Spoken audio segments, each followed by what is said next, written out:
Então, apresentando aqui o professor Michel, ele é professor da USP desde 2003, fez mestrado e doutorado aqui, né? E foi um aluno tão brilhante que até hoje o professor Francis cita em suas aulas um artigo sobre modalidades de introdução de poesia moçárabe, que ele escreveu em 91. 91, hein, gente? Eu vou falar disso. E foi presidente do Instituto de Cultura Árabe, é fundador e diretor editorial da revista Tiraço, aqui tem um exemplar dela, também está disponível ali fora para quem se interessar. E é poeta e tradutor de poesia, especialmente poesia árabe e andaluzia.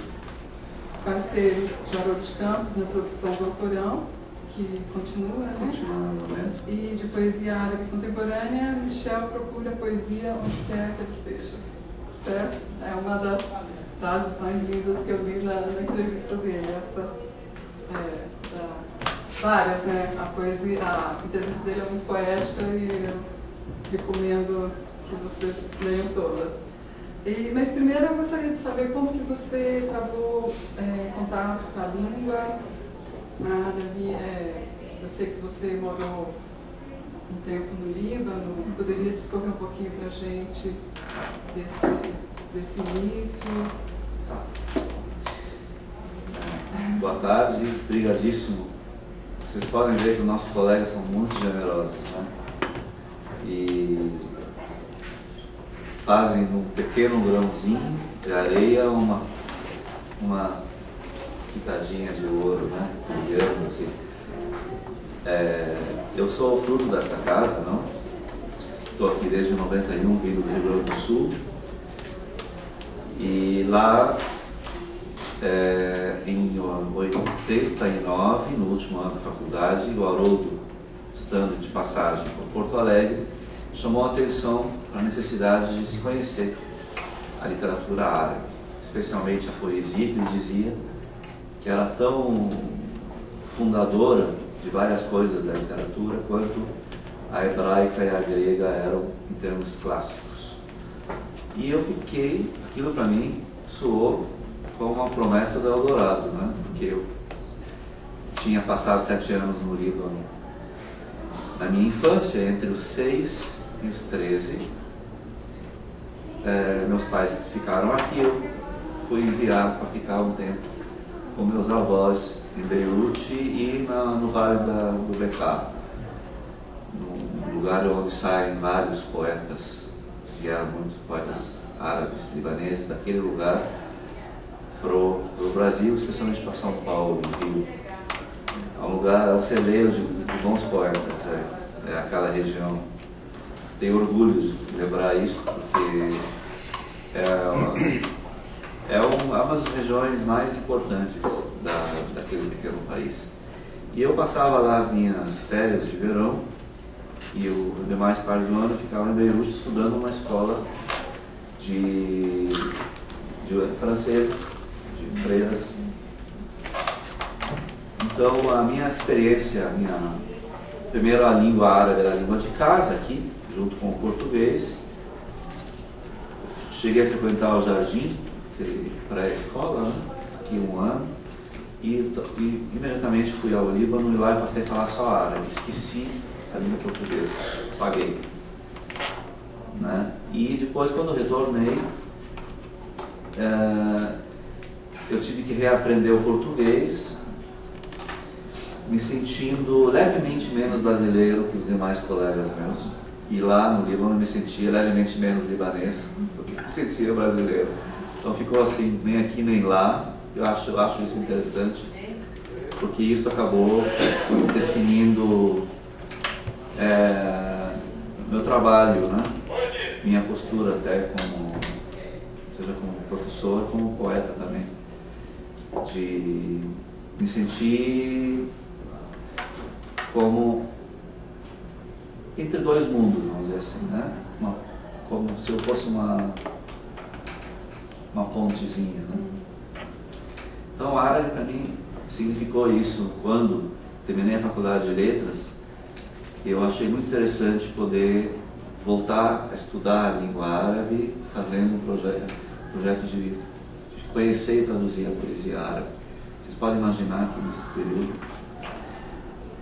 não havia materiais, né? Continuam não havendo nas livrarias, nas bibliotecas, quase não há, mas assim, a partir de 91 comecei uma busca frenética por materiais, a maioria vindos de bibliotecas de arabismo na Europa, e à medida que o tempo foi passando, ganhei mais autoconfiança, comecei a viajar ao mundo árabe. E aí eu comecei a trazer também livros de lá. Então, por aí, assim, lá é o início da língua. E a partir dessas viagens, então, você também escolhe os poetas, busca esses poetas que você passou a traduzir? Sim, é assim, até por conta do tema que eu estava estudando, de 91 até 2002, quando terminei o doutorado, como pesquisa, eu estudei praticamente a poesia andaluzina, do Al-Andalus. Ela é muito específica, é uma língua, a língua árabe dessa literatura é um dialeto que já não existe, é um dialeto morto. Não, ele teve vida durante a época do Al-Andalus, portanto, o idioma começa a ser usado, começa a ter literatura escrita nesse dialeto no século X até o século XV, depois em forma de aljameado, adotando letras latinas, até um tempo, até o século XVII. Então, é uma língua que depois morreu, quando acaba o Al-Andalus. Há uma dispersão, há um êxodo, muita gente sai dali. Os que ficam adotam a religião cristã, se convertem à força, obrigados. Mantêm uma cultura de casa escondida, né? Em língua árabe, mas isso tem uma certa data, em 1610 praticamente termina com a expulsão dos últimos. Então esses anos todos foram, os primeiros 5 anos foram para estudar mesmo esse dialeto. Então, durante o mestrado, eu fiquei só trabalhando isso. Aí, e o som? Você disse que quando você faz a tradução dos poesias, você se preocupa também com esse som, mas como é uma língua, já você conseguiu recuperar esse... Sim, em parte, não? Sonoridade, assim? O dialeto, a gente tem uma descrição, a gente imagina como era falado. Ele tem uma particularidade, como é uma língua falada por uma base, um substrato de românicos e berberes. O árabe, ele perdeu a medida longa e curta. Ele perdeu essa noção. E prosodicamente ele se norteia pelo acento alto. Então, quando ele adota a métrica árabe oriental, que é baseada no sistema quantitativo, de medida longa e breve, ele adapta isso ao tônico e átono. Então, a gente imagina, tem uma ideia de como que era essa pronúncia, é só aproximativo. Mas quando me refiro a ouvir, eu vou dar um exemplo máximo. Quando eu traduzo o Alcorão, eu não traduzo a partir do que eu leio. Para mim, a leitura do Alcorão ela é só um ponto inicial para eu entender o léxico. É o momento em que eu paro para pesquisar palavras que eu não conheça, ou ver as significações teológicas, filosóficas, sociológicas que estão imbricadas nesse texto. Mas na hora de traduzir, eu abandono tudo isso, porque não me vale como para a poesia. Eu preciso ler em voz alta. No caso do Alcorão, eu citei, eu escuto a recitação. A partir da recitação, eu vou internalizando certos movimentos, certos ritmos. Eu percebo, por exemplo, que determinadas determinadas ideias que na poesia são dadas por símiles, por metáforas e uma série de outros recursos, elas só se completam enquanto ideias quando desenvolvem uma unidade de significação sonora. Então elas têm um ritmo, têm um tempo. Se você joga só a metáfora, você não tem noção do impacto daquela metáfora na construção da ideia, que leva um tempo dentro do verso. Então, a ouvir é muito importante. Seja ouvindo leituras de outros, seja você mesmo lendo em voz alta e repetindo, e depois ouvindo em silêncio o que você acha que é a leitura, porque o sentido está ali. O sentido não está na palavra só, porque não é uma palavra que funciona denotativamente. Não é, arroz não é arroz, né? No poema é outra coisa. Então, há que ver aí como é que funciona. Nesse sentido que eu falo do som. Embora haja alguns textos que tenham uma visível materialização do som através de repetições de unidades fonéticas, né? Vamos supor, aliterações, mas isso é um nível do som, a aliteração em si. O som é muito mais um ritmo, né? Então, quer dizer, é isso. Você tem que submeter a poesia a uma realização performática que não é só a do nível do significante, do significado. Não é só, digamos, não é só o remissivo da palavra. O Adonis diz uma coisa interessante, esse que eu traduzi. Ele diz que o poema, por que é difícil ter, porque são poucos leitores? Porque as pessoas geralmente perderam um pouco a forma de ler. A gente já não sabe ler poemas, né? O Adonis diz. E, portanto, o texto não está pronto no livro. Você tem que saber ler.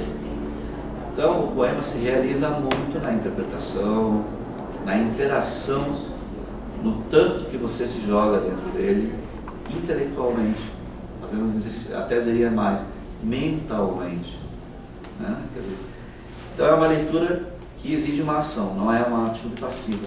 Um conto, um romance, entra numa outra categoria, em que você é um pouco mais passivo como leitor. Porque o efeito é mais diluído. Por isso que algumas prosas não podem ser lidas muito às pressas. Tem textos em prosa que são poesia, por terem essa concentração, né? A gente repete na comemoração, no Bloomsday, por exemplo, várias vezes já repetimos aquela tradução de uma página do Ulisses. E toda vez que a gente lê certas páginas do Ulisses, que é prosa, a gente vê que se abre uma nova janela, né? É porque aquilo é poesia. Então, acho que é isso. Falando já no Adonis, então, já que citou, é um poeta contemporâneo, libanês, né? Você poderia falar um pouquinho sobre ele? E eu achei interessante uma coisa que você falou, porque o Adonis rompe um pouco ou totalmente, não sei, isso ele que vai nos explicar, com a tradição árabe. E você disse numa entrevista que a proposta de Adonis e da geração dele é que não há uma poesia que se expresse em árabe que não seja fruto do seu tempo, voltada para o seu tempo e que dialogue com aquilo que precisa no momento. Todo árabe tem consciência de sua história passada, mas todo árabe se realiza nesse momento. Então, trazendo também isso, o momento agora da primavera árabe, que os poetas acho que se expressam e se manifestam. Você acha que a poesia do Adonis é engajada? Falando um pouquinho sobre ele, quem ele é. Sim. Okay. O Adonis é um poeta, enfim, ele da geração de 29, ele tem hoje 80. tantos anos, 29, não, ou 39? 29, né? Enfim, é um poeta há uma série de coisas que fizeram surgir um homem como Adonis. É muito difícil surgir um homem como ele em qualquer parte do mundo, não? Porque ele é um poeta que até os 13 anos não tinha frequentado escola. Ele tinha estudado em casa, o pai o fizera ler os clássicos, entre eles o Alcorão, conhecia muito a poesia dos antigos e aquilo era a moeda corrente para ele, era uma coisa tranquila. Quando ele vai para a escola, ele se dá conta que havia um outro universo, né? Havia os poetas mais imediatos. Para ele isso foi novo. Então, ao tempo da escola e da faculdade, ele fez inicialmente, no início ele fez filosofia. Ele interage com os poetas da geração, que já há poetas reformadores da tradição.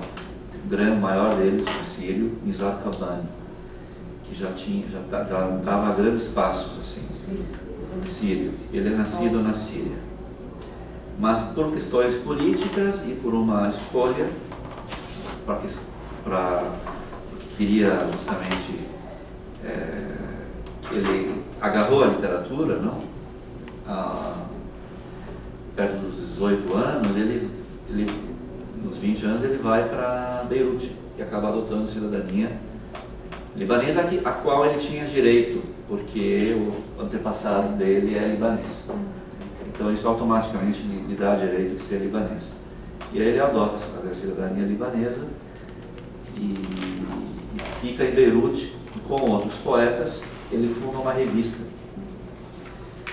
E essa revista, enfim, por isso que eu digo ele e a geração, a partir dos anos 50, a revista feita no finais de 50 e metade de 60, chama Poesia, Sher, Poesia.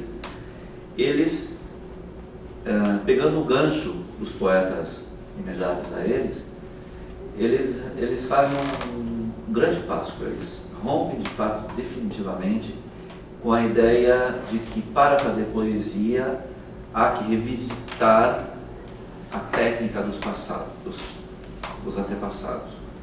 Então, o que é isso? A história da poesia árabe era montada, toda ela montada com base no século IX. No século IX há uma descrição do que seja a poesia, há uma definição do que seja a poesia. A poesia é definida a partir da visão aristotélica de que ela é uma arte, como algo que imita, portanto, por ser arte, tem técnica. A técnica consiste em encaixar o pensamento em determinadas formas, que são os métricos. E a partir daí, a correção que se faz aos poetas anteriores, como por exemplo pré-islâmicos, é com base nessa ideia de que, e a partir daí eles corrigem e ditam. Tem todo um trabalho dos editores de atualizar os textos. Meu colega, amor atrasado. Então, aquilo ali é a luz do que a gente chama de neoclassicismo. Não? Bom, isso é tão forte que pauta toda a produção do 12, 13, 14, 15. Há uma pausa na produção árabe. Mas no 15 há uma pausa que se é retomada no 19, em função do Império Otomano. Mas as outras líricas adotam essa métrica. Por exemplo, a hebraica, que ressurge na Idade Média, a persa, a turca, não? Eles adotam todo esse sistema. Então é um sistema vivo. Embora não se escreva em árabe, ele é um sistema que permanece atual. Ele não foi fadado, não ficou um clássico como nós entendemos o clássico lá do passado. Ele continuou. É tão forte isso que no século XIX, quando se dá o renascimento árabe, na verdade é a retomada, entende-se por ele, da produção com base naqueles preceitos do século IX. não, uma média, pode até me complementar se for o caso, né?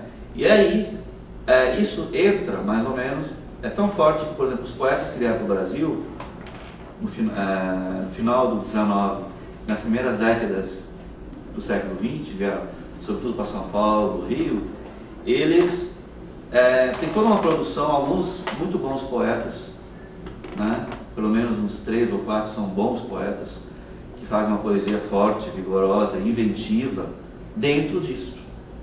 Né? E, inclusive, curioso que no Brasil avança, quando no Oriente isso se rompe na década de 50, aqui segue até 1975. Você tem publicações ainda, né? Por exemplo, eu acabo de descobrir uma edição muito interessante, uma edição bilíngue do poeta Yusuf Farhudi. Pelo Jamil. Pelo Jamil, eu não conhecia. Aí eu fui ver outros. Quantos 12 crianças vão ter de alguma esperança? Que poeta bom, né? É um poeta bom. Não, como é a tradução do Jamil, né? Fala assim, não te espantes, doce criança, como perdi o amor, mas a esperança. É o primeiro verso, traduzido pelo Jamil.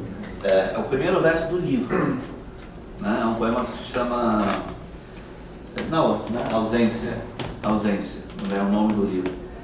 Então é muito interessante que aqui isso continuou. Veja que isso não foi...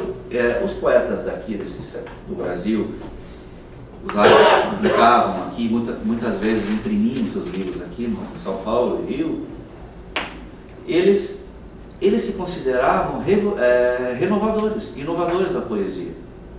Porque a tradição estava, quer dizer, é uma poesia que voltou a vicejar em árabe.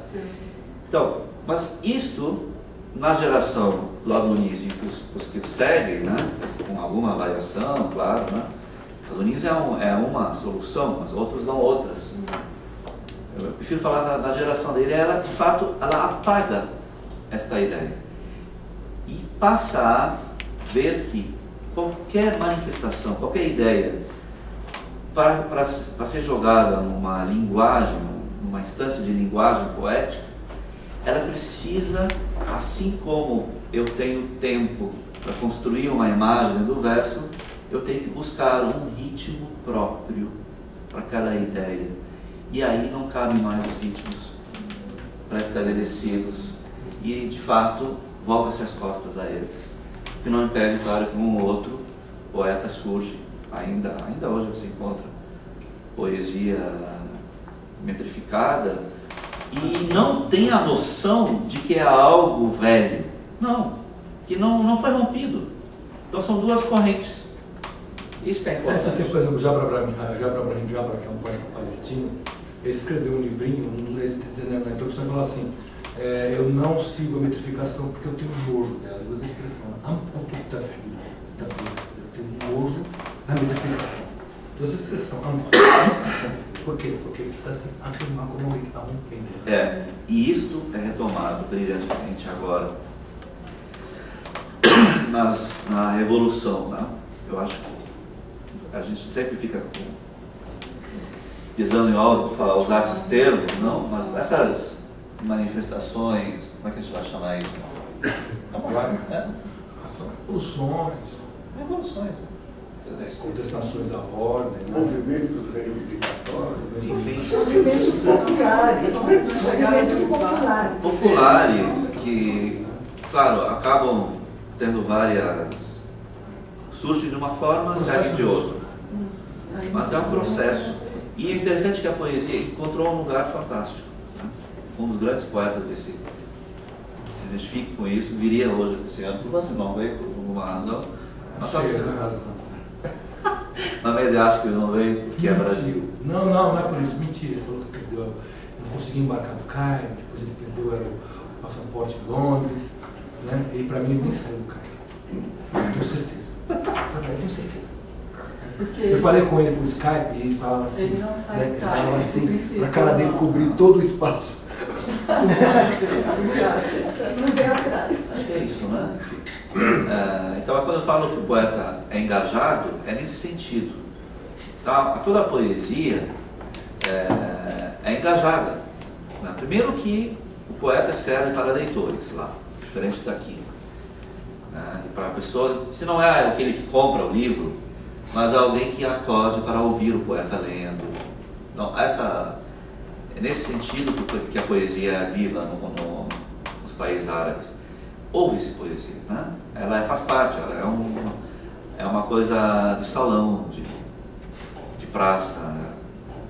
Então, essa é uma diferença. Mas tem que levar em consideração que também no mundo árabe, foi parecido com o resto do mundo, você tem o empobrecimento e a miserabilização da linguagem. Né? Eu vi isso, nossa, que estranho esse poeta, ele usa a expressão entretanto, né? Assim, ele usa malgrado, estou adaptando.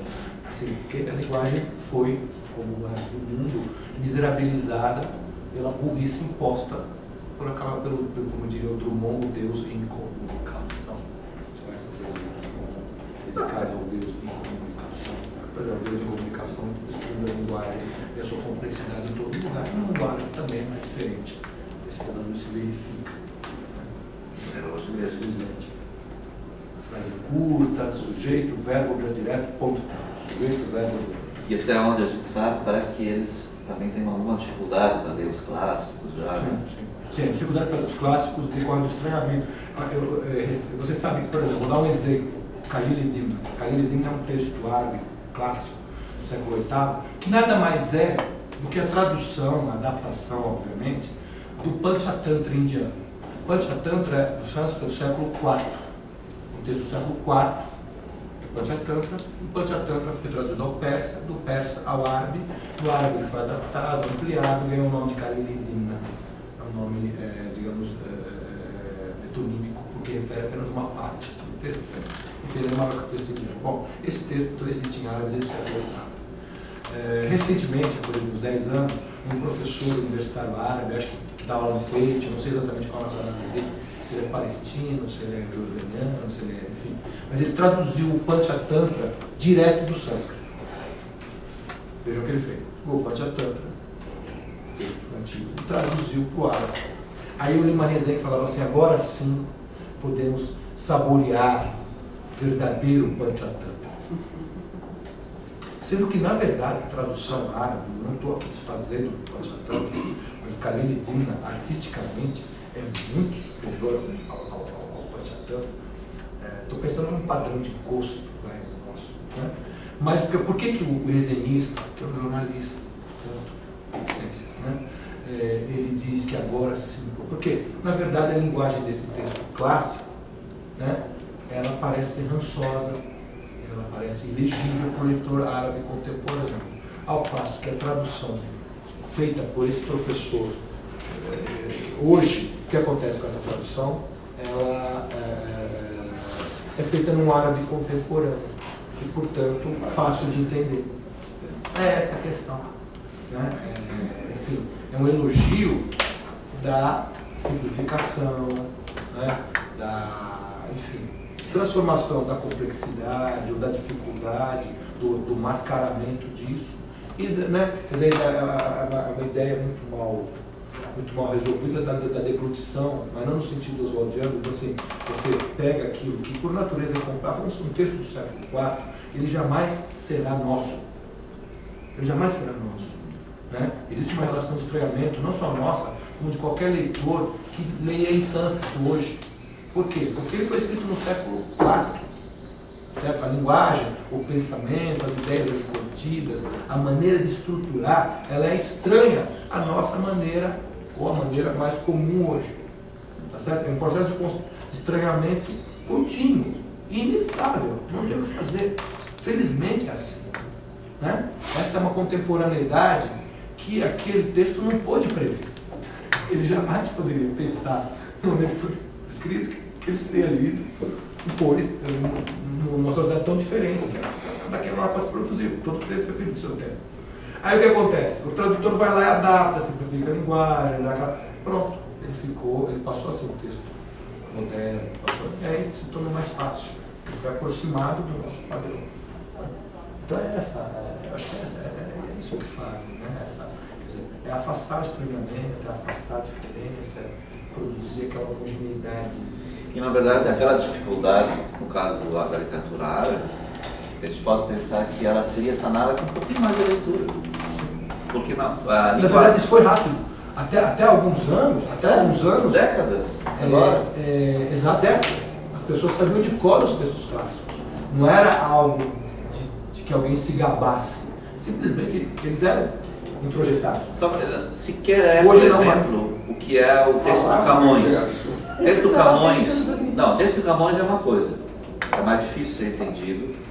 Se você não dá uma atualizada na ortografia. Não, mas nós perdemos o hábito, né? A gente tem a acomodação, né, Só para dizer que a distância do Camões do português atual é muito maior do que do texto árabe clássico para esse árabe de hoje. Não há, quer dizer, o que falta? Falta um pouco de erudição.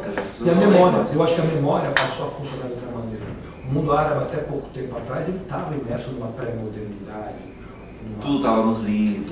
Eu me lembro de um fato, pessoal, vocês me perdoem, mas é algo que ilustra bem. Quando comecei a dar aula aqui na USP, eu tinha que preparar um projeto para aqui, para a USP. Né? E eu resolvi fazer uma coisa muito antiquada, uma antologia de textos árabes, uma crestomatia de textos árabes com elementos de gramática. Então eu peguei desde o Alcorão. Eu vi esse texto. Separei, pois é. E aí eu digitei, na época não tinha esse negócio de câmera, eu digitei os textos. Datilografei. E aí, até a palavra datilografar não existe. E aí então, meu avô, que não era uma pessoa instruída, meu avô era um homem que lia, mas ele não tinha podido frequentar, não havia escola na época, né? Ele olhou o texto do Alcorão e falou: está errado, vai contar. Falou: faltando uma linha. E estava, tinha pulado uma linha. Ele sabia de cor. Surat An-Nas. Surat An-Insan. Surat An-Insan. Quer dizer, ou seja, a memória funcionava de outra maneira. Né? Quer dizer, então, por exemplo, eu me lembro, eu estudei na Arábia Saudita e ali o cara era abominável. Né? Não, vou ser gentil, é uma desgraça. Você disse que para viver lá, entre viver lá e morrer. Mas é lógico, porque pelo menos na morte você não sente mais nada. Lá é uma morte com dor. A diferença é essa. O morto não sente nada. Acabou. Agora lá você está morto sentindo dor. Você não tem todo beliscado, cutucado pela realidade lancinante da desgraceira mental. Sabe? É horrível. Mas enfim, eu me lembro de uma coisa que é um jogo que havia entre os alunos, porque eu fui estudar na Universidade Islâmica. Fui enganado, não sabia que eu cheguei lá. Mas, então, um jogo entre eles consistia o seguinte: um aluno e o outro, ele abriu um Alcorão e lia, assim, aleatoriamente, e lia 4 linhas. E o outro tinha que continuar de cor. Entendeu? Percebe? Quer dizer assim, é um jogo que exercitava a memória. Não tinha do alfinete? Não tinha do alfinete que você fura as páginas e você tem que saber em que letra e que palavra na página você vai cair? Não, isso não. Vocês faziam isso? Onde? Os judeus que estudam o Talmud, eles têm que furar com alfinete e tem que saber em que palavra vai cair o furo da próxima página. Mas aí isso supõe uma homogeneidade de impressões. Mas tem isso no Alcorão, né? Hoje tem uma edição. Tem a edição canônica saudita, né? Talvez haja quem faça isso hoje. Não sei. Talvez não, porque no caso do Islã existe uma relação de sacralidade. Quer dizer, o discurso é o discurso divino, mas essa sacralidade, na visão de alguns, que hoje ela contamina o resto do livro. Então o material que ele é feito, a matéria da qual ele é feito, ela também é considerada sagrada. Então você não pode furar. Não pode furar. Mas entre os religiosos tem uma competição para saber quem sabe mais. Então eles ficam inventando métodos para competir, para saber quem sabe mais. Porque são essas baitadezinhas, né? Interessante, né? Interessante se as pessoas pudessem ficar isoladas num canto. Acho uma espécie de zoológico para a gente poder assistir.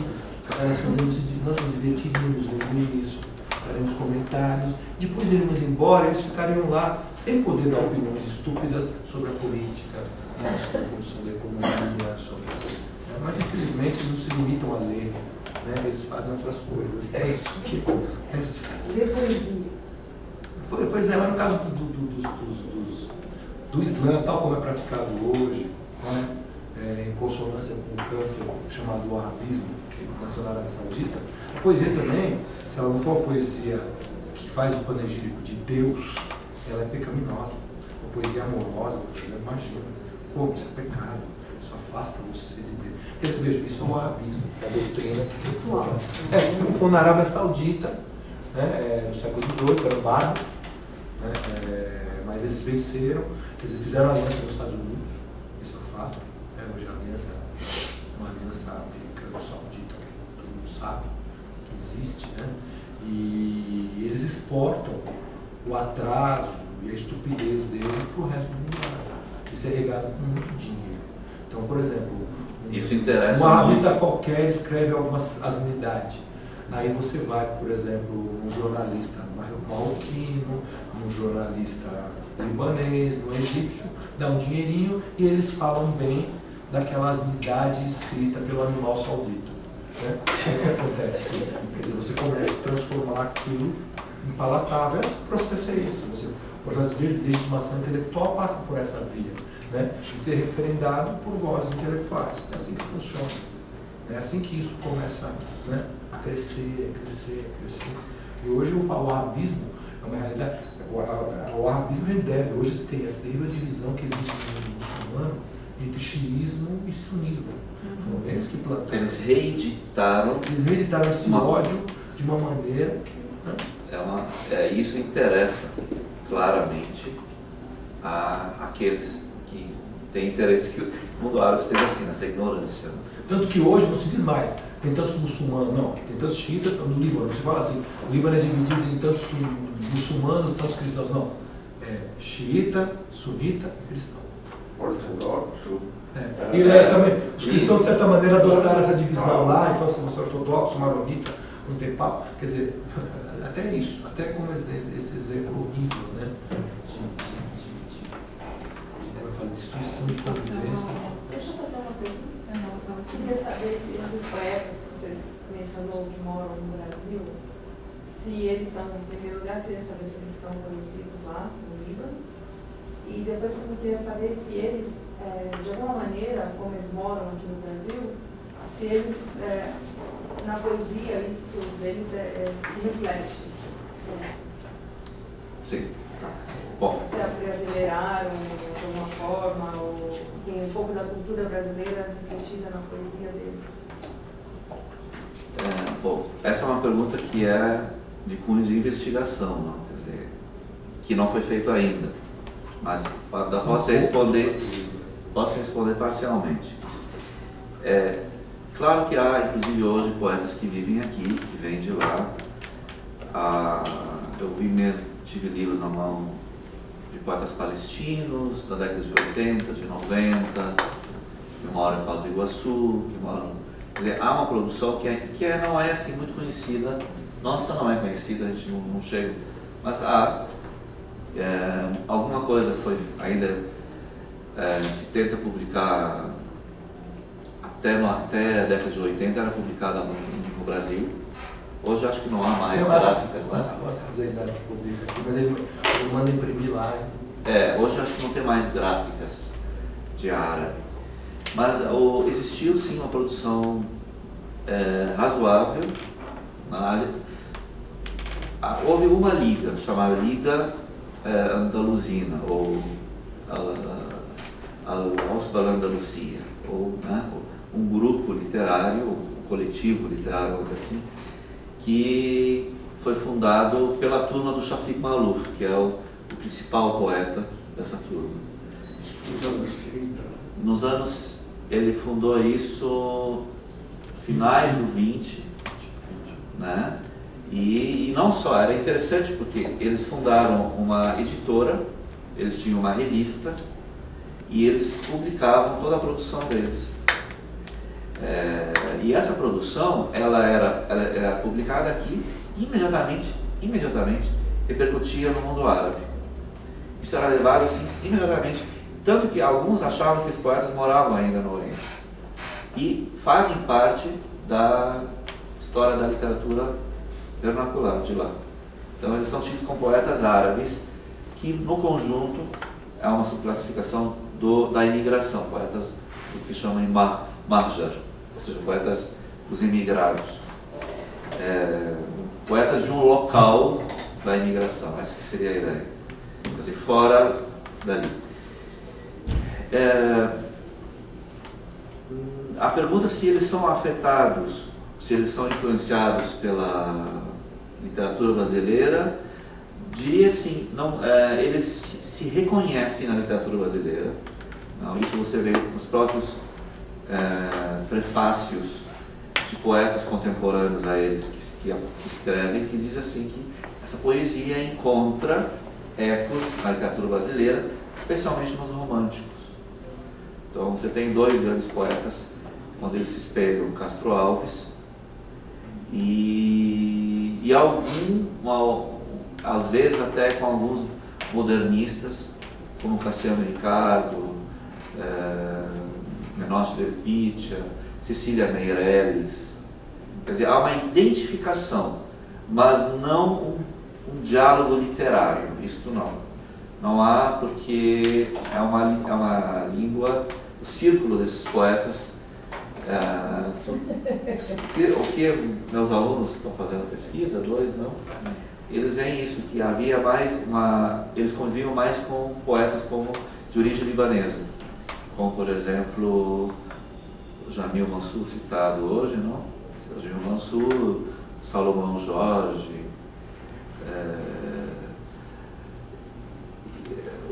tradutores como Salomão Jorge publicou na década de 1912 e 20. Já leu alguma coisa dele? Tem um livro particularmente chamado Arabescos, um livro muito interessante, uma poesia romântica, né, publicado nos anos 20, nos anos 10, né, o livro de Arabescos de 1912, poemas de 1912 e 1916. E é um livro que teve 4 edições, até a década de 60 era republicado. Era um livro muito bonito, assim, grande, parece um desenho, assim, se fosse um palácio árabe, aquele portal, Arabescos, o próprio livro chamado Arabescos. Depois há uma edição um pouco menor, a partir da segunda, da terceira, da quarta, são edições menores, que já na década de 60. Então, e esses poetas, então, que escreviam em árabe, eles tinham essa convivência maior, os poetas da segunda geração, os filhos. Por exemplo, Mansur Haddad, Jamil, os pais dele eram libaneses, ele já era nascido aqui, mesmo Salomão Jorge, nascido aqui. Eu queria te fazer uma pergunta. Você falou sobre os seus alunos, vocês estão formando tradutores de árabe aqui na USP.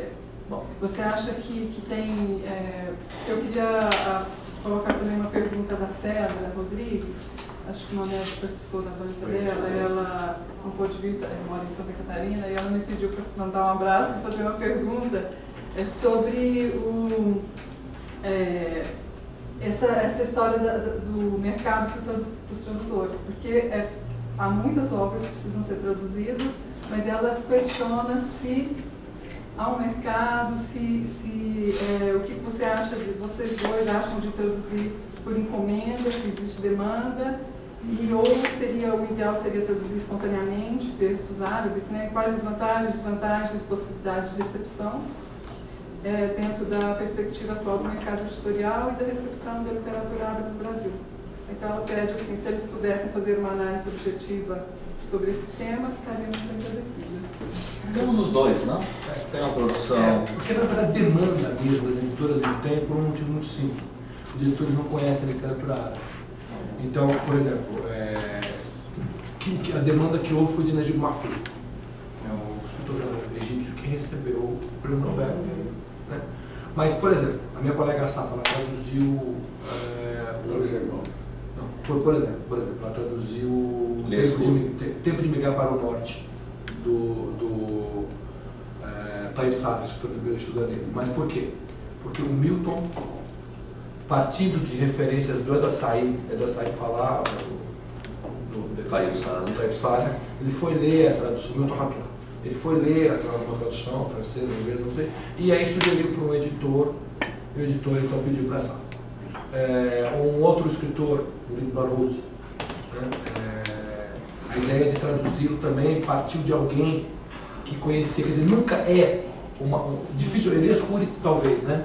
O Elias Khoury, mas em geral, a gente, por exemplo, a Globo traduziu do Sinar Antum, que é um escritor iraquiano dos Estados Unidos, traduziu um livro chamado Noajab, até foi o Khalid que traduziu, mas traduziu porque o próprio Khalid ofereceu para a editora a tradução, né? Enfim, quer dizer, não é como, por exemplo, acontece com muitos escritores ingleses, franceses, espanhóis, que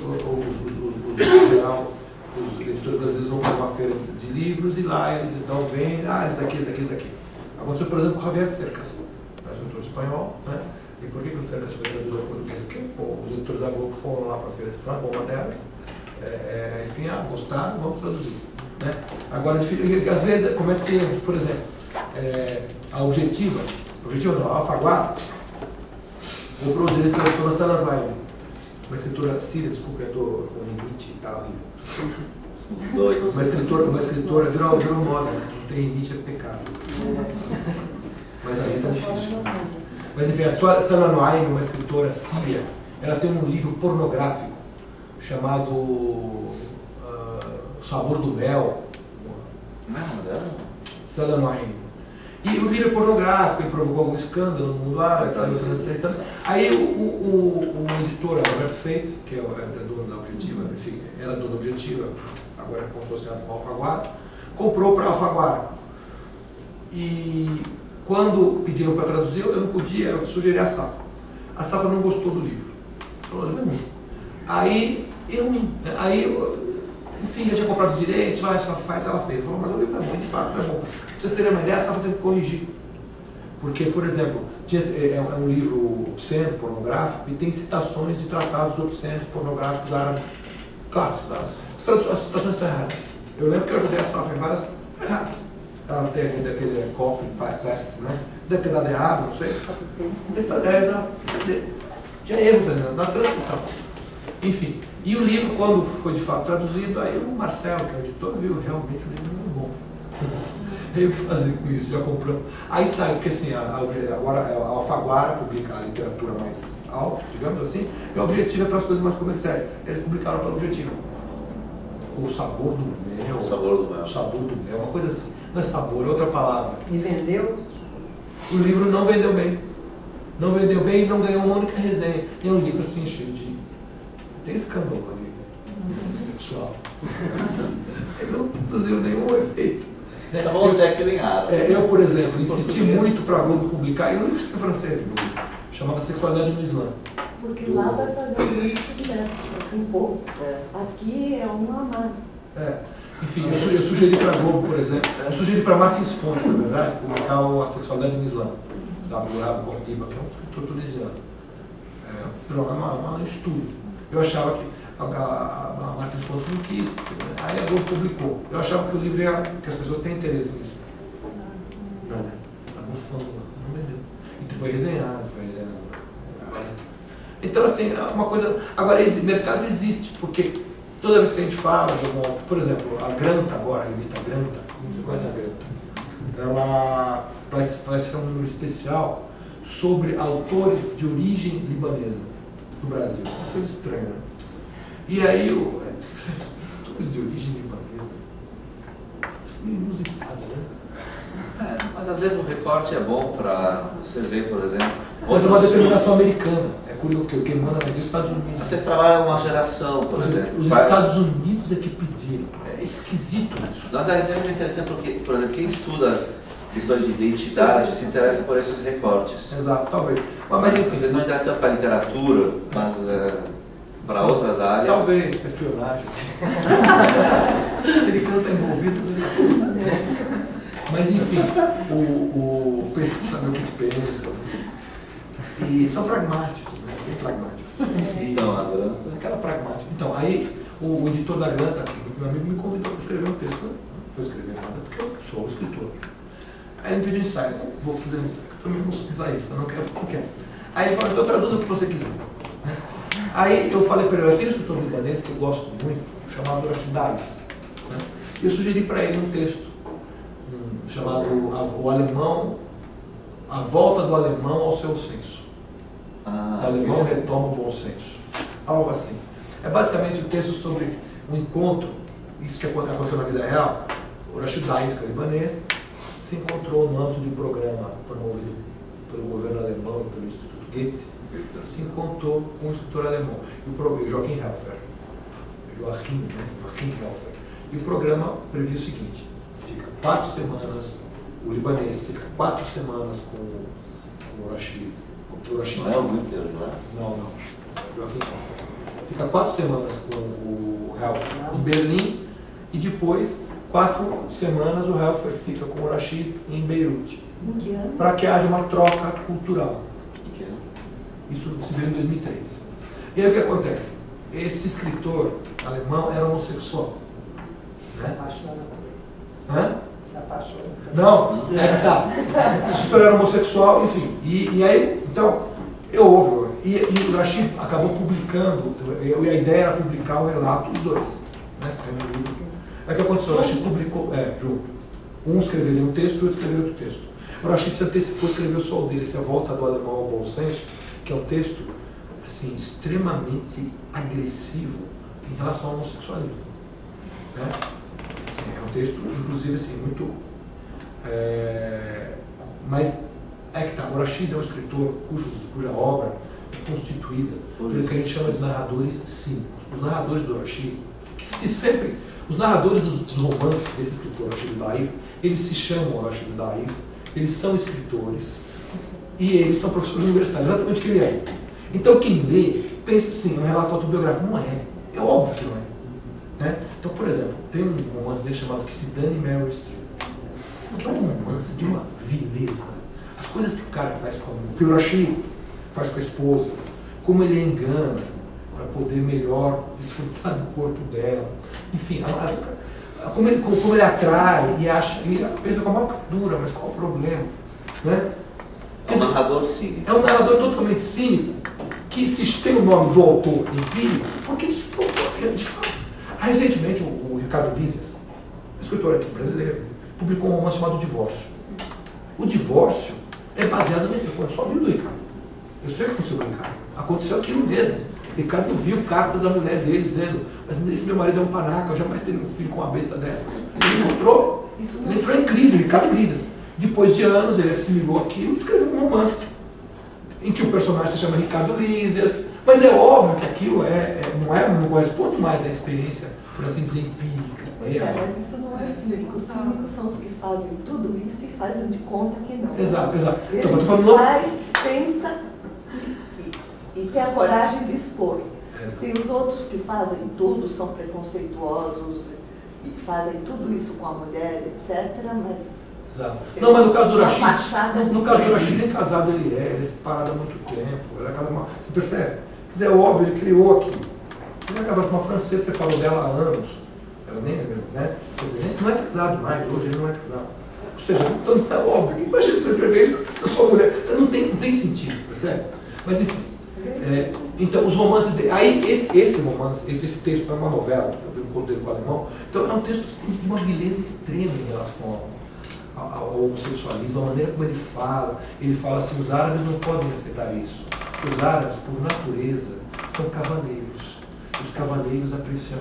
Ou seja, ele diz coisas que qualquer árabe que tem cérebro fala assim, ridicularizando. Imagina, como é que um povo é cavaleiro por natureza? Eu vou dizer o quê? Você percebe? É óbvio que ali tem um cinismo e uma autocrítica da cultura. Por exemplo, tem um momento que ele fala assim, meu filho, eu tinha muito medo que meu filho virasse homossexual, porque ele estava com a mãe dele na França. E eu fiquei muito tranquilo quando ele veio para ficar comigo aqui em Beirute, e aí um dia ele veio com a namorada e se trancou no quarto. Assim que ele se trancou, eu pensei, ufa! Ele tinha medo que o filho virasse homossexual na França. E ela vai assim, né?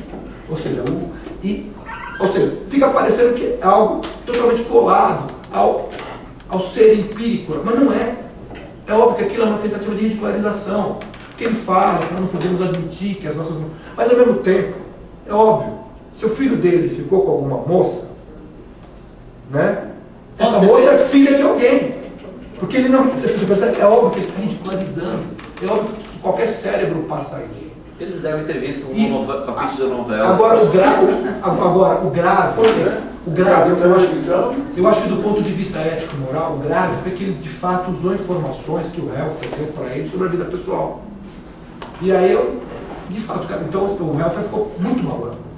E aí quando saiu a resposta, aí eles publicaram em alemão o texto. Então foi traduzido para o alemão que o Rashid escreveu, com a resposta em alemão, e o livro se chama, significativamente, A Sodomização do Mundo. Discurso a sodomização do mundo, 2 pontos, discurso contra discurso. Né? E ali tem as respostas muito ácidas do Joaquim Helfer, acabando com o Rashid. Mas eu fiquei penalizado porque eu li a tradução árabe, saiu em árabe, eu tentou processar, inclusive, o editor que publicou em árabe o texto do Helfer. Mas eu fiquei penalizado porque assim, tanto esforço intelectual para nada. Que ele humilha, dizendo que o Rashid em nenhum instante demonstrou isso. Percebe assim, mostrando as deficiências intelectuais do Rashid. Só que é um gasto de energia intelectual, porque na verdade é um texto cínico, que é um tapa na cara da sociedade árabe. Ninguém acredita naquilo. E por que o texto se chama A Volta do Alemão ao Seu Bom Senso? Porque no fim, lá em Beirute, esse alemão conhece uma sueca, e se apaixona por ela. Se apaixona, casa com ela, vive com ela e tem um filho com ela. Você percebe? É por isso que é volta do alemão ao seu ser. Então também é uma ridicularização, um pouco, acredito, do próprio discurso homossexual do Joaquim, na medida em que ele dizia que ele tinha repulsa pelo corpo feminino. Mas, enfim, isso corresponde à verdade. Quer dizer, foi factual. Ele conheceu uma europeia, não me lembro, em Beirute, não sei exatamente se não me lembro mais se apaixonou, enfim, né? Mas teve um filho com ela. Então, peraí, tem alguma coisa estranha na história. Né? Mas de qualquer maneira, é um relato muito interessante, apesar de todas as deficiências. Mas isso tem que ser muito bem anotado. Não, eu traduzi só um terço do livro. Traduzi um terço do livro, porque eles não cabe mais. E o Marcelo falou, mas que escritor genial! Eu falei, esse é um texto fraco dele, comparado com os outros. Então você veja, um editor brasileiro, um rapaz culto, que é escritor também, que é o Marcelo, que é premiado, Marcelo Ferroni, exatamente, meu amigo. Né? Ele tem aquele livro sobre Che Guevara, muito bom. Né? E o Marcelo é um rapaz culto, eu conheço desde porque ele era editor aqui da Globo. E ele não conhecia o Judai, como qualquer outro editor brasileiro, eles não conhecem literatura árabe. Não conhecem. Né? Não tem contato. Por que vocês não traduzem e não propõem, como editora, publicar uma edição bilíngue? Mas não tem mais hoje. Vivendo no Brasil não tem mais hoje, praticamente não tem mais. Não, já foram, né? Mas enfim, daria. Mas mesmo eles já faleceram, né? Sim. Mas esses livros existem. Sim. Eu estava semana com a filha de um deles. Pois é, não seria legal publicar uma edição bilíngue? Sim, seria, mas aqui isso leva tempo. Assim, como eu entendo, você tem que conhecer várias coisas. Eu não sou o tipo de tradutor que vai parar tudo para traduzir aquele livro. Não, se não está dentro do que eu trabalho, não vou pegar. Entendi. Então assim, agora tem orientandos trabalhando isso, então automaticamente estou me interessando mais. Provavelmente, já comecei a traduzir alguns trechos, poemas assim, do livro, gostei. Aftar é muito legal de traduzir. São poemas muito interessantes. Um deles, por exemplo, é tão interessante que é sobre como é que chamam os mitos, os mitos pré-islâmicos, que é uma coisa que interessa muita gente conhecer. Conhece os mitos romanos, os mitos de várias culturas, não? E os árabes não conhecem. Então, é uma boa oportunidade, por exemplo, para entrar nesse mundo. Não só ele escreveu este livro, como ele escreveu 200 páginas, um ensaio explicando um a um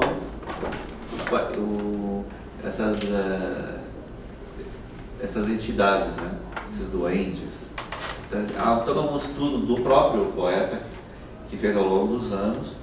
Ele fez uma introdução no início, quando ele publicou a primeira vez em 1937, depois nas reedições, daí ele já colocou um estudo sobre essas lendas.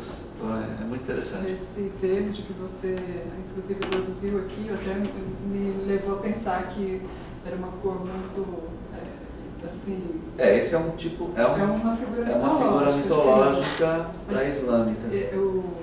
Adonis cita uma figura mitológica em um dos poemas dele e a tradução seria verde, né, em português. Redra corresponde a um santo. Ele corresponde, ele fala corresponde a São Jorge.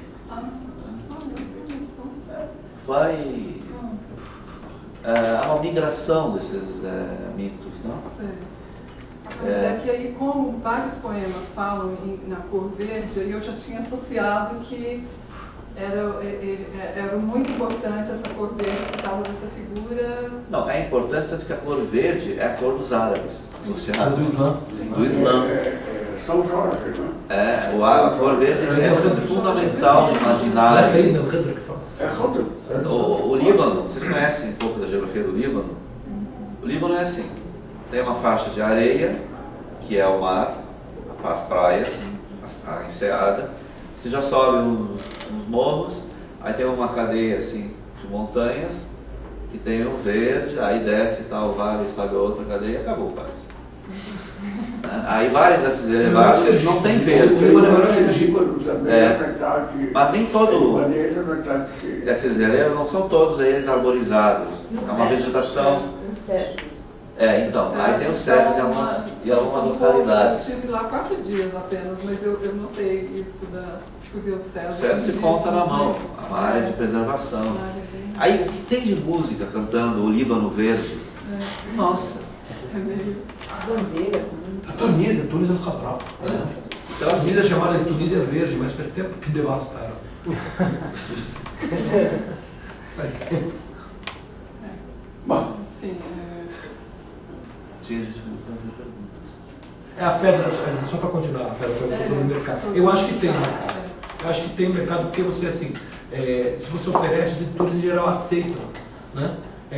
Não há demanda dos editores porque eles não conhecem. Mas se você oferece, eles aceitam. Por exemplo, o Marcelo Ferron. Tenho certeza que se alguém chegar lá com o Manso do Rashid, ele vai querer, ele adorou, gostou, ele publica. Entendeu? Quer dizer, não há demanda porque o editor brasileiro não tem como, eu quero tal autor, ele não conhece, não circula. Né? Mas se quem estuda literatura árabe, se interessa, oferecer, você vai ter, é lógico, oferecer também é autores de qualidade, tem muita porcaria lá como cara, né? Não tem. Então, oferecer obras de qualidade. Né? Eu tenho um romance egípcio chamado O Labirinto, o Comitê, do Sonal Abrahim. Assim, uma coisa kafkiana, eu não entendo como ninguém nunca se interessou por isso. Desde a década de 70. O texto termina assim: então me sentei, desse jeito, então me sentei e lentamente comecei a devorar meus cotovelos. É assim que acaba. É um belo romance, kafkiano até a medula. Né? Mas por quê? Porque certamente nenhum editor brasileiro conhece. Né? Nenhum editor brasileiro conhece. Aquele escritor saudita que viveu no Iraque, como é que chama? Não vou lembrar, mas Abdurrahman Munif.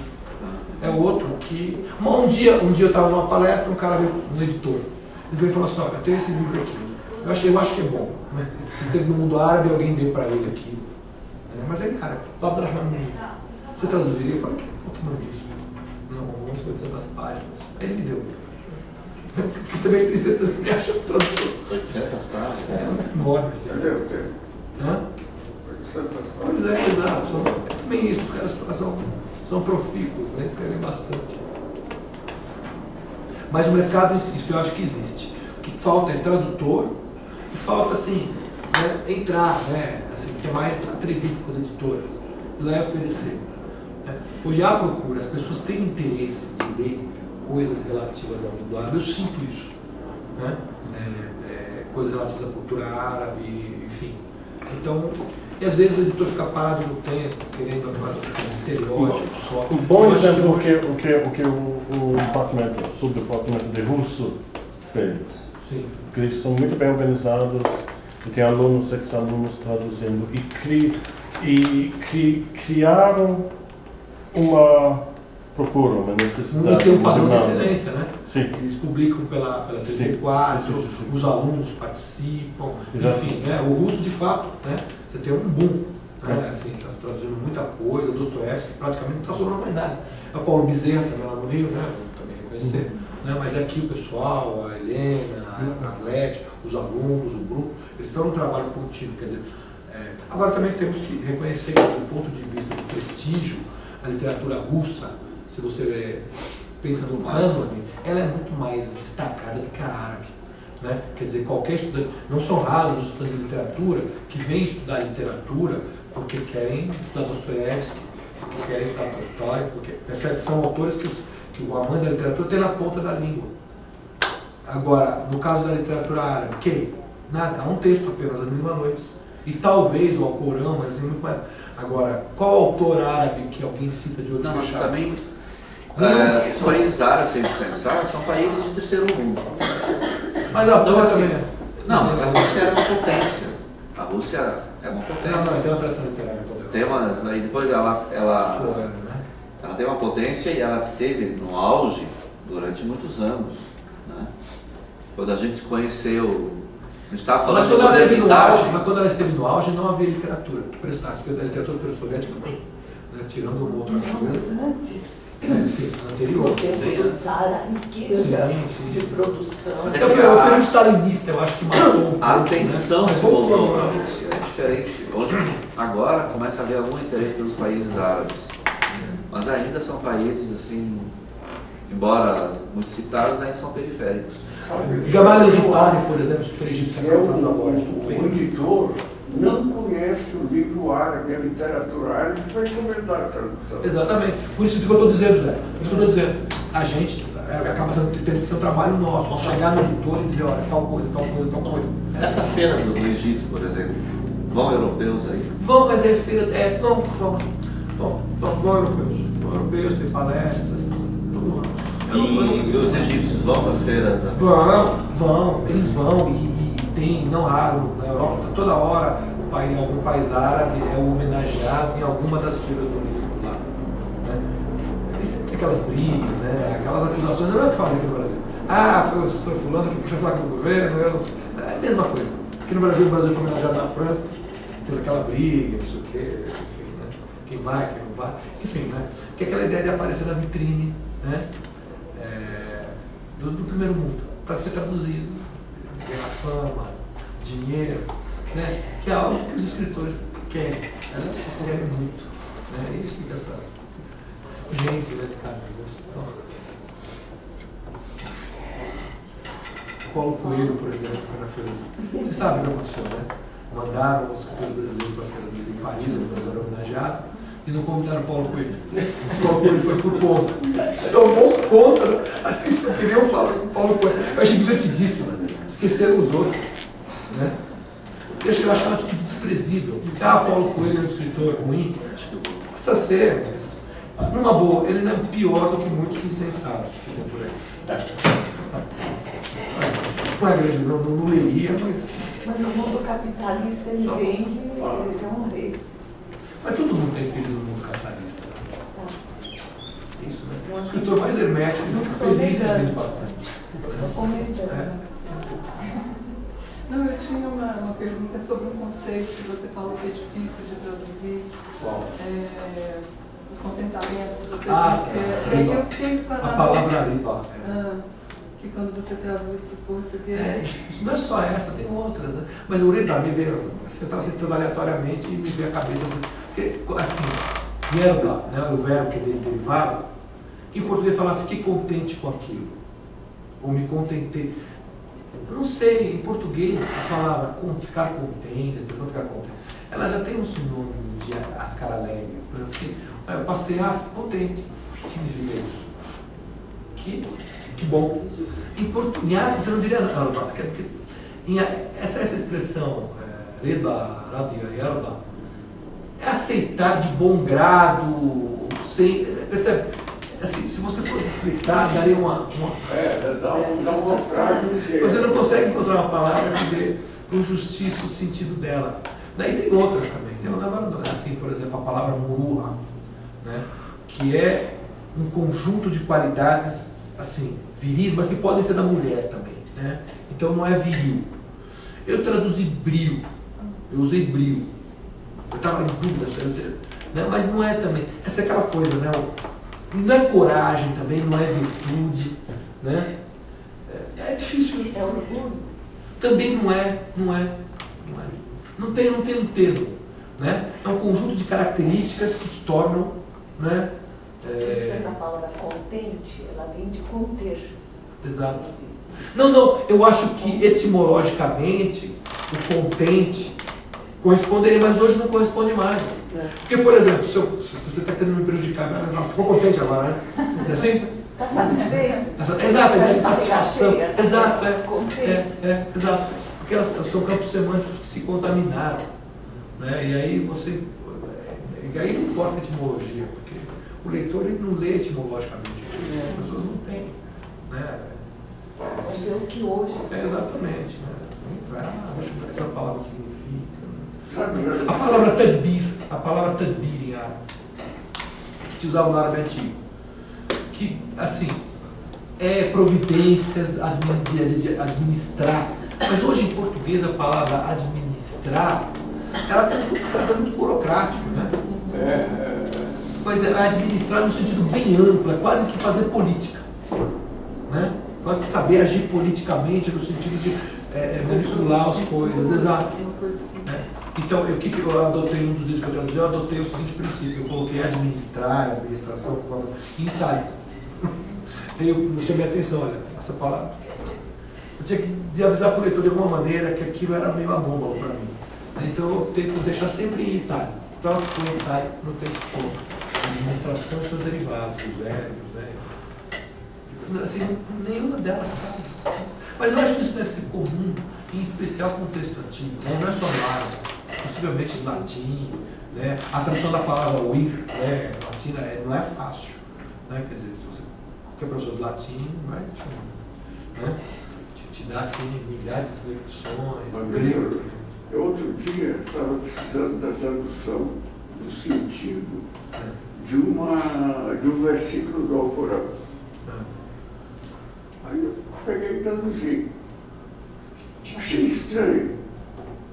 Aí fui na tradução do Reb Nasser. Aí fui na outra também. Do Mansur Jalil. Os dois estavam errados. E eu estava certo. Mas eu vou falar para ele. Não vou. Aquele foi na Arábia Saudita. A tradução é reconhecida. Mas também esse reconhecimento. Não, pera um pouquinho, mas aí tem uma coisa. Quer dizer, porque diz que essa tradução é reconhecida pelo governo da Arábia Saudita. O governo da Arábia Saudita, em todo o território da Arábia Saudita, não tem uma única pessoa que sabe português. Como é que isso foi reconhecido e legitimado por ulemás, por sábios da doutrina religiosa que desconhecem a língua na qual o texto foi escrito? Não tem sentido, né? Enfim, essa é uma coisa discutida. A palavra, por exemplo, já que você falou em Alcorão, para mim é uma vileza que merece o quê? Usemos uma pena pouca, um assassinato, né? Traduzir a palavra Allah por Deus, a palavra Allah por Allah. Eu acho um absurdo, um crime, ainda mais numa situação como a nossa hoje, em que se tem dito, eu não concordo, eu acho que, mas enfim, a unidade das fés monoteístas, e não sei o que, e não sei o que, e não sei o que. Então, aí você pega e traduz como Allah. O que você está dizendo para as pessoas? Que é uma divindade basicamente diferente dessa sua. Agora, não é porque em outros tempos melhores, ou menos ruins do que o nosso, judeus e cristãos árabes, judeus e cristãos árabes, existiram muitos judeus árabes, eles, para se referir ao seu Deus, utilizavam a palavra Allah. A palavra Allah significa Deus em português. Agora, começou uma moda, aí, outro dia eu vi, naquela entrevista que o Alberto mandou pra gente, o italiano falando assim, não, mas a palavra Allah, o cara falando em italiano, a palavra Allah, ela tem outro som. Peraí, se eu for cair nessas subjetividades, se eu falar, pra mim não é Allah, pra mim é Allah. Né? O outro é alô, ele acha melhor alô. Aí o outro acha melhor oco. Aí o outro, para mim, me encanta muito a palavra, sei lá, banana. O nome da banana. Isso é inaceitável. Porque se for partir do sentimento que alguém acha que tem ao ouvir a palavra, então ouça em árabe. Ouça em árabe. Porque na verdade, do ponto de vista, vamos dizer assim, religioso, da doutrina religiosa, a prece ela tem que ser em árabe. Então faça em árabe. Agora, para o nível da compreensão do texto, porque quem não domina o árabe, você não pode cometer um crime desses. Né? E na tradução desse professor que dá aula aqui, inclusive, ele usa a palavra lá. Agora, eu acho que isso tem uma história. Tem a história qual é? A história é o mercado das divindades. Existe um mercado em que se vendem deuses. Não é assim? Então, assim, eu estou no mercado do Islã, eu vou oferecer Deus, mas Deus os católicos já oferecem. Né? E Allah é o Senhor, ou é Deus, é o quê? A divindade. A divindade. Aquela a divindade. Sentido estrito. A divindade. Portanto, o Deus. Portanto, Deus com D maiúsculo. Tal como nós conhecemos a nossa tradição cristã aqui. Então, assim, eu não vou oferecer um Deus, porque Deus os católicos já oferecem. Então, vou oferecer um Allah aqui para ver quem vem na minha banca. É por aí. Você falou, o Deus. Qual a diferença? Allah é aquele que é. Ilah, aí é o artigo definido, al, mais ilah, que dá al-ilah, que dá a contração Allah. Seria assim. Você tem a palavra, em árabe, você tem ilah, que é simplesmente divindade. Tá certo? Aí você tem o artigo al. Al mais ilah. Tá certo? Que daria al-ilah. Porém, isso ficou Allah. Assim. Quando se usa o Deus, quando se usa só Deus? Não, porque eu estou falando de uma divindade, por exemplo, pagã, Reza Ilah, ele é um Deus. Por exemplo, Zeus, Kana Ilah. O Adonis usa isso, por exemplo. Definido. Exato. Mas quando é o definido, Allah. Esse Allah.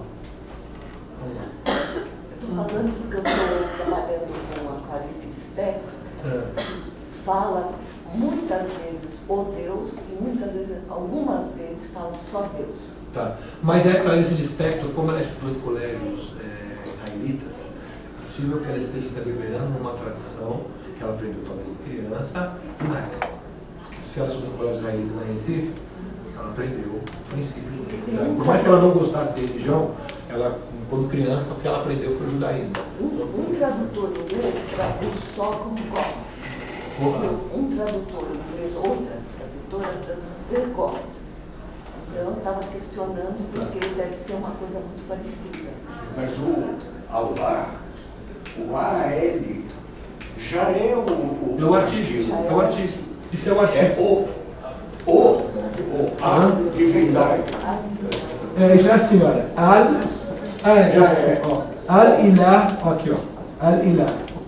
Né? Que ficou Allah. Saiu I. Saiu I. Por uma questão de economia fonética. Né? Mas é isso. Então, Allah é Deus com artigo. Ilah é Deus sem artigo. Sem o artigo definido. Né? Mas outro dia eu briguei com o chefe lá na mesquita, eu disse para ele, escuta, é Zara ou é Rosa? Ele disse, mas por que você está me perguntando? Não, porque se eu vou falar para alguém sobre uma rosa, eu falo rosa, eu não falo Zara. E você vai falar sobre Deus, fale Deus. Bom, ali acabou a briga. Eu saí e fui embora. É porque não tem. Mas na verdade essas pessoas são todas financiadas. Mas acreditem, isso é mercado religioso. Eu não estou exagerando, eu não estou fundamentalista. No mercado. Vocês notam, você tem que usar uma linguagem diferente. Por exemplo, desculpa, mas os evangélicos, eles. Quando você distingue que a pessoa é evangélica, ela fala muito mais em Senhor, né? O Senhor vai te salvar. E Cristo. Ela usa Deus também. Mas eles usam muito mais Senhor e Cristo. Hoje, no mundo árabe, os cristãos usam muito a palavra Abd, que é Senhor. Mas são todas são todas divisões hoje provenientes dessa questão, dessa problemática, vamos dizer assim, do mercado sexual. É isso. Mas vai? Mercado sexual? É sexual.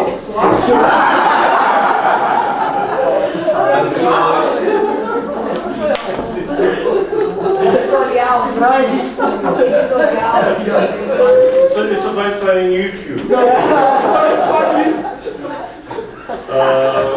Vamos ter que falar com o técnico para editar. O mercado religioso.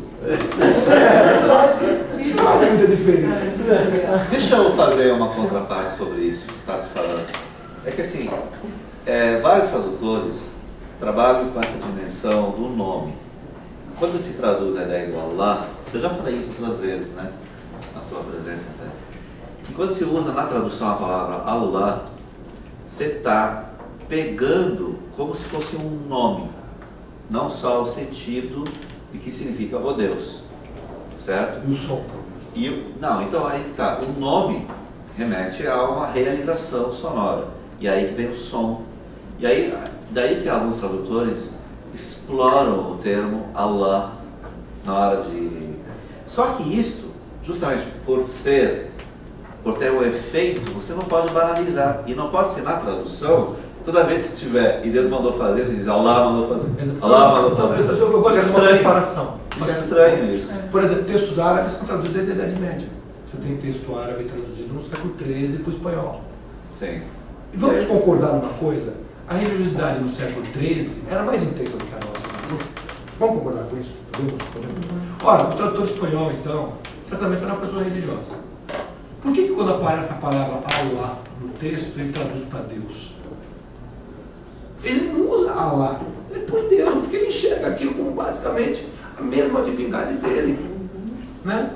Agora, hoje, claro, né? Esse estilhaçamento, tudo é mercado.